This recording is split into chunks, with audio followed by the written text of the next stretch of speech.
meditation, and different ways to regulate your nervous system, which a lot of coaches out there are doing. But what I wanted to talk about was a little bit about the discussion that we had there. The reason why Tara and I brought our modalities together, I did a mindfulness meditation and body scan, and she did a yin yoga practice, was because we were focusing on rest and sleep in particularly. And the reason why you hear a lot about having like a winding down routine or a bedtime routine. And the reason why that's so important is because that routine and what you do in that routine is actually sending a very important signal to your nervous system that that signal is sending a message to your brain. Whatever that message is, the brain is going to tell the body what to do. So that last hour before you go to bed, if you are up late watching, like I've been watching Homeland lately, I'm done with it now, but if I was watching Homeland, if you watch Homeland, it gets your heart racing. Like it's like high intensity. It's it's suspenseful. I'm very activated when I watch that show. So if I'm watching Homeland up until I go to bed, I haven't sent any signals to my nervous system that it's safe for me to shut down and go to sleep, right? So the brain still thinks it needs to operate like I'm watching Homeland. So it's going to stay activated and it's going to try to protect me because the brain's primary job is to protect us, right? Like, for example, when you get really hungry, you get signals in your body that you're hungry. Well, that's the brain telling you, you need to eat. You need to eat because you're going into starvation mode. So our brain's job is to protect us all the time. And so if we are not sending signals to our nervous system that it's safe to shut down, there's going to be no preparation that your mind and your body goes through to prepare you for rest. And you're going to go to bed and you're going to feel very activated. You may have trouble falling asleep. You may even wake up in the middle of the night and not be able to go back to sleep. So there is this three-way connection relationship between us, the nervous system, and the brain. And it's up to us. We hold the power. A lot of times we don't believe that we hold the power, but we actually hold the power to train the brain to operate in a different way. And it all starts with the signals that we're sending to the nervous system. So the reason why Tara and I brought together the meditation and the yin yoga is because, my specific modality is mindfulness meditation and hers is yoga. And so it was just like a really powerful 2 hours on a Sunday evening to teach the women that were there what they can do at home in their own time. It doesn't have to take 2 hours, but things that they can do on their own to help sending the appropriate signals to the nervous system so that they can fall asleep faster, reach all of the necessary stages of sleep like REM and deep sleep. And the more we do this and make it a habit, the more the brain is going to reprogram and rewire, right? So when we practice mindfulness meditation, I'm not going to speak to yoga because I'm not a yoga teacher, but that was her job. But as far as mindfulness meditation, it is a neuroscience practice. It is a neuroscience. It is exercise for the brain. It is neuroplasticity.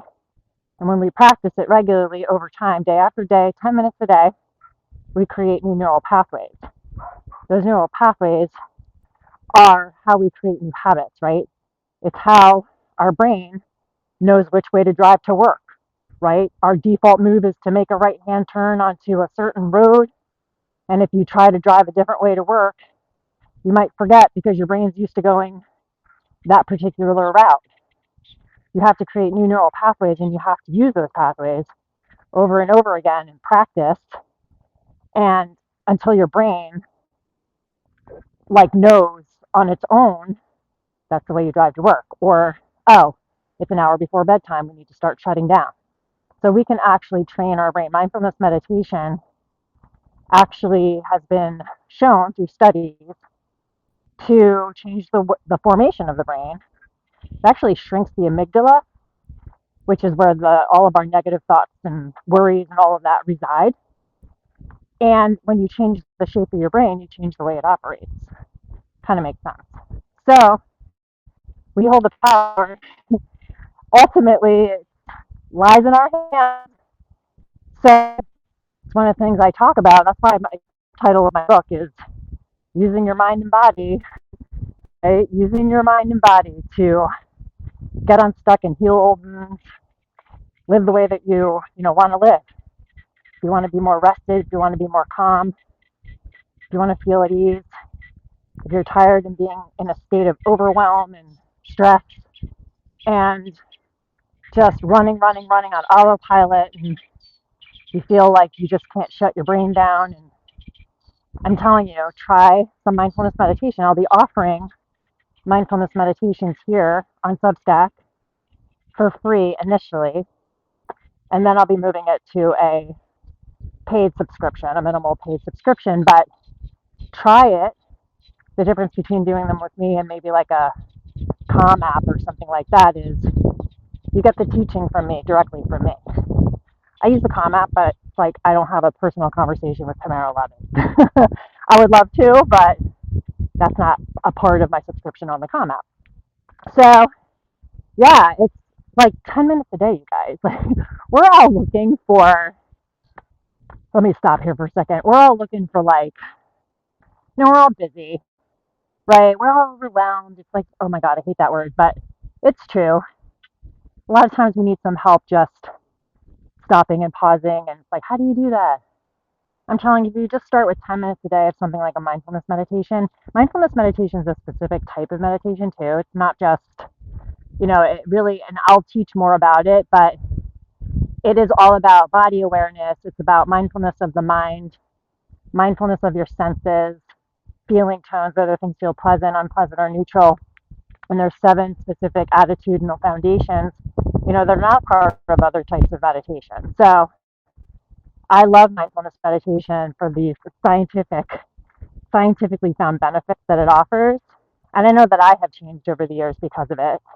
I have learned to talk to my nervous system and train my brain very easily using this practice. And so there's a lot of different coaches and teachers and modalities out there, but you choose for yourself what works for you.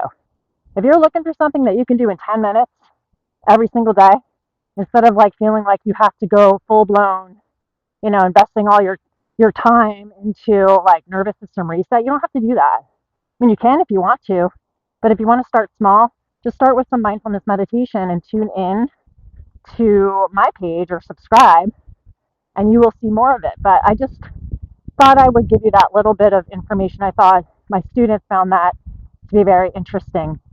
They never really thought about the relationship that we have with our nervous system and our brains in that way. And I think it really puts things into perspective for them. So anyway, that's what I wanted to share today. And I'm going to try to save this video so that it actually saves to my feed, or else this would have been a big waste of time. And I'll see you for the next time. This was kind of fun. All right, guys. Bye.